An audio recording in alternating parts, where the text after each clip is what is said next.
à tous, aujourd'hui on s'occupe d'un Samsung, alors c'est un S10 Plus qui a déjà été pas mal touché, je crois par un autre magasin si je dis pas de bêtises. Alors qu'est-ce qui se passe? Le client m'expliquait qu'apparemment il y a une surtension chez lui, et du coup depuis le téléphone ça allume plus, ne charge plus. Alors effectivement quand je le branche, hop, je vais vous mettre ça tout de suite, moi mon testeur du coup détecte bien en gros le connecteur, hein. Je reste bloqué à 5 volts, et du coup niveau consommation on reste bloqué aussi à quasiment rien, hein, on est à 0,16, et en fait ça reste comme ça. Donc j'ai fait quelques tests, effectivement la batterie ne charge pas, j'ai branché avec mon alimentation, je vais vous montrer après, la carte mère vu qu'il était déjà ouvert donc c'était parfait, et ça consomme rien du tout quand j'essaie de démarrer. Donc là on a bien un souci assez important sur la carte mère, donc je vous passe sur l'alimentation, je vous remontre ce que j'ai vu, et ensuite on fait le diagnostic et on essaie de réparer. Voilà, je vous ai donc mis sur l'alimentation, donc là je vais brancher tout de suite le petit câble, j'arrive à me brancher dessus, voilà, donc là je suis branché. On a une consommation de 0,02, donc ça classique on va dire, et quand je tente d'allumer le téléphone, on n'a rien du tout qui se passe, vraiment c'est comme s'il se passait rien du tout. Donc il y a bien une petite consommation, mais c'est tout. Alors on va se cibler tout de suite sur les schémas et le peu de board view qu'on peut avoir, parce que là clairement sur les Samsung c'est pas comme les iPhones où on a beaucoup plus d'outils pour diagnostiquer, on a voilà les jolis schémas 3D, board view, etc. Sur les Samsung malheureusement on n'est pas aussi équipé, mais avec un peu d'expérience on peut réussir à réparer des fois des choses intéressantes quand même. Donc on va essayer de regarder sur les schémas, essayer de comprendre comment fonctionne ce téléphone et essayer de réparer. Nous voici donc sur le schéma de ce petit Samsung, donc c'est un S10 Plus, hein, je rappelle. Alors en gros, l'avantage c'est qu'on a quand même un schéma complet de celui-ci. On a donc le connecteur de batterie, donc moi ce que je vais faire c'est que je vais taper ici batterie, hein, je vais chercher là. Je vais donc cliquer ici, pof, et il va me trouver, voilà, c'est parfait, on a un deuxième petit système de schéma. Alors en gros, comment ça fonctionne? C'est un petit peu comme un iPhone dans le principe, c'est-à-dire qu'on a donc le connecteur de batterie qui est ici, hein, donc on branche la batterie, le 4V, 4V2 de la batterie arrive à la puce ici de charge, donc en fait c'est un peu comme la puce taille grise sur les iPhones, et c'est cette petite puce là qui va développer le VBAT, et le VBAT on peut en gros le renommer par le VCC Main sur un iPhone. Donc ça en gros, si je reprends l'exemple d'un iPhone pour que là c'est un VCC Main.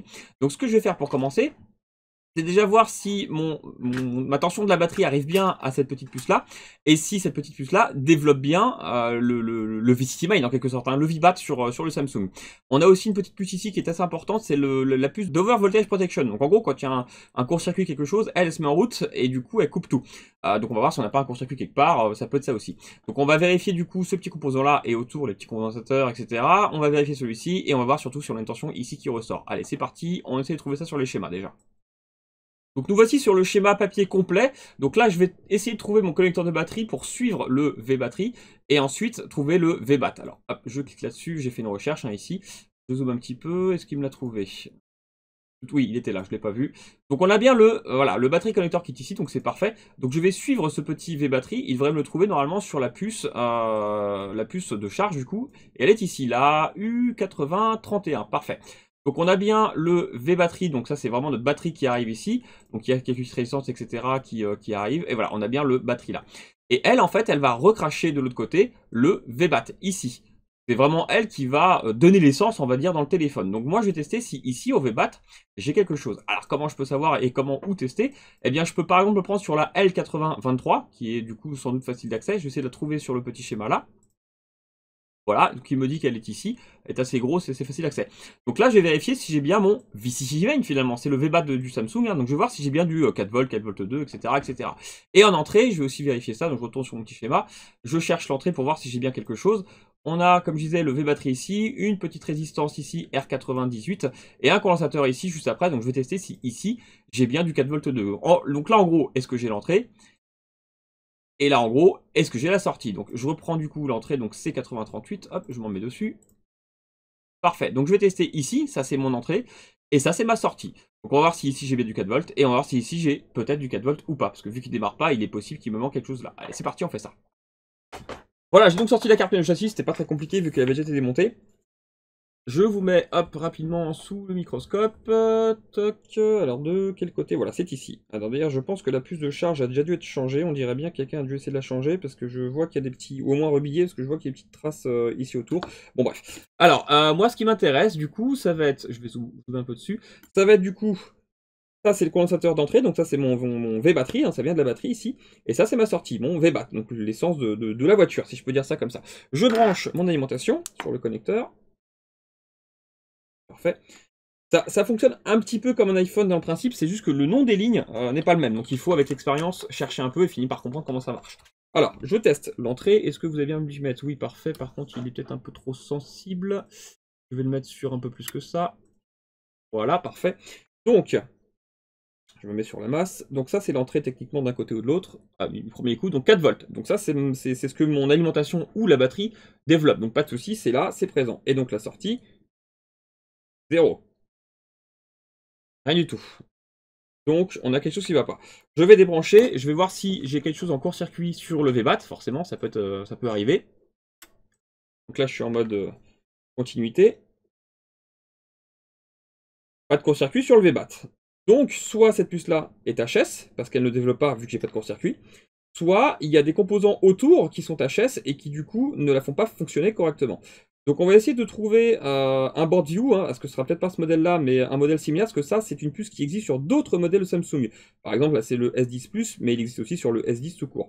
Donc je vais choper le board view et je vais voir un peu où va quoi pour faire quelques tests. En gros j'aimerais savoir, au niveau de tous les condensateurs ici, est-ce que certains sont reliés à la masse pour faire une stabilisation de tension, ou est-ce qu'ils servent de boost pour savoir en gros quels sont ceux qui sont censés sonner ou pas. Je vois qu'il y a un petit peu d'éteint ici, mais c'est pas spécialement grave je pense. Enfin voilà, donc on va vérifier ça. Je vais regarder sur le board view et on va voir ce qu'on peut trouver. J'ai donc trouvé un board view, donc c'est pas le S10 Plus, c'est le S10 tout court, mais c'est la même puce. Et d'ailleurs on retrouve à peu près les mêmes composants. Ici, le petit condensateur d'entrée de batterie, et ici, la sortie de batterie, le VBAT. Donc c'est parfait. Et tout autour, eh bien, je sais qu'il y a des petites bobines, des condensateurs, etc., etc. Donc je vais pouvoir tester, je sais au moins grâce à ça, voilà, tout ce qui est ici, par exemple, ça c'est un condensateur, ça aussi, ça aussi, ça aussi, de stabilisation de tension, celui-ci aussi. Donc ça me permet de savoir en gros qui est quoi assez rapidement. Donc je vais tester tout autour de cette petite puce-là pour voir si j'ai pas quelque chose qui va pas. Et on va essayer de découvrir ce qui se passe. Peut-être que c'est pas la puce, ça peut arriver, hein, c'est comme les iPhones, c'est le même principe, c'est fait pareil, il peut y avoir des petits condensateurs ou des choses comme ça qui peuvent péter. Mais en tout cas, on sait que c'est pas ici que ça déconne parce que vraiment, cette puce-là ne fait pas son travail. Donc soit elle est morte, soit il y a quelque chose qui fait que ces systèmes ne peuvent pas démarrer. Alors on fait ça.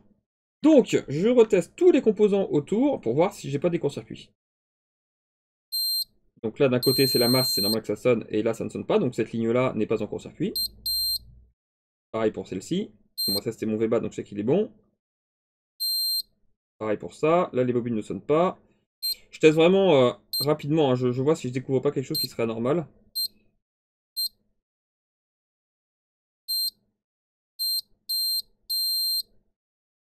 Alors lui, par exemple, il ne peut pas trop. Je vais vérifier. C'est un condensateur. Et je crois sur le schéma avoir vu qu'il était d'un côté relié à la masse. Et de l'autre à une ligne pour le système de la puce de charge. Et il sonne des deux côtés. Je revérifie. C'était celui-ci. Donc on a bien une masse d'un côté. Et on a bien une ligne positive de l'autre qui ne va qu'à la puce de charge apparemment, donc qui est vraiment que pour le système de la puce de charge, sans doute un petit système de stabilisation ou quoi, pour des trucs internes, et là ça sonne. Je vais vérifier que vraiment c'est bien ce côté-là, mais j'ai l'impression de recevoir le même système là, on a 3 petits condensateurs là, 2 résistances sans doute, je regarde sur le schéma, enfin sur la carte mère, mais je pense que j'ai trouvé quelque chose qui va pas. Alors je me remets dessus, zoom. Alors effectivement on a bien 3 condensateurs et 2 résistances, hein, donc ici, pof, pof, pof, et 2 résistances. Et lui, il sonne et il me plaît pas trop. Je suppose que le réparateur d'avant a dû donc changer la puce de charge, mais il a peut-être pas fait gaffe à ça. Eh ben écoutez, je vais retirer le condensateur, parce qu'apparemment il n'y en a qu'un seul en plus, donc ça va être assez rapide. Il y aurait 10-15 condensateurs sur la ligne, je me dirais, bon bah peut-être falloir que je trouve le bon, mais là je crois qu'il n'y en a qu'un seul. Donc on va le retirer, et on va voir si par chance ça démarre. Ce serait fou. Je vais protéger le processeur quand même parce que, enfin, on a la mémoire et le processeur qui sont vraiment pas à côté, enfin pas loin. Je vais prendre de quoi protéger ça. Oui, j'ai quelque chose par là. Parfait. Et on va même se rapprocher un peu. Voilà, on va tout protéger. Et on va retirer du coup le petit condensateur qui sonne, qui me plaît pas trop. Et on va voir. Avec un peu de chance. Le réparateur va peut-être passer à côté de ça parce que voilà, la plupart des schémas chez Samsung, c'est si vous n'avez pas cette tension-là, alors changez ce composant-là. Mais le problème, c'est que si le composant, vous l'avez changé 10 fois et que ça fait toujours pareil, bah, c'est que c'est pas ça, c'est que c'est autre chose. Et dans ces cas-là, beaucoup de réparateurs se font avoir et savent pas trop comment faire. Alors, je vais voir un petit peu. Il est venu assez facilement. On va voir si je suis toujours en court-circuit sur la ligne.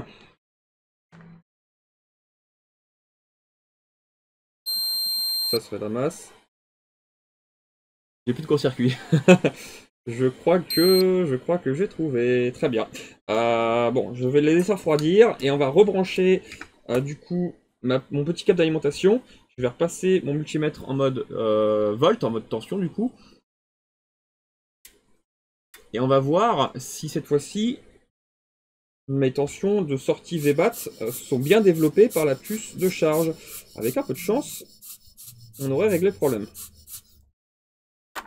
Je regarde ça, je branche.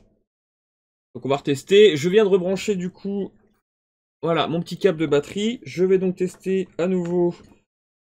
Donc ça c'est le condensateur d'entrée de batterie. J'ai dérapé mais c'est pas grave. 4 volts, c'est normal, je les avais déjà. Et la sortie, 4 volts cette fois-ci.